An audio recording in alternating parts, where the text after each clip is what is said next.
Welcome to DelftStack. In this video, I'll show you how to fix Nvidia Game Filters not working in Valorant.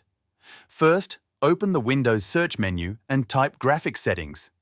Open the first result that appears.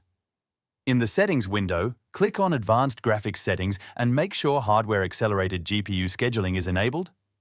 After that, scroll down and click Add Desktop App. Now browse to your C drive, open Program Files, then open the Nvidia Corporation folder.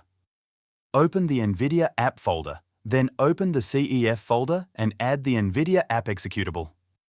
Next, add the Nvidia Overlay application as well. Once both apps are added, click on each one, select Options, and set the graphics preference to High Performance. Now open File Explorer again and go back to the Nvidia App CEF folder. Right-click on the Nvidia App executable and select Properties.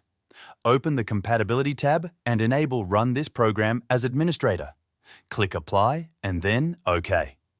Do the same for the Nvidia Overlay application. Once everything is done, restart your PC.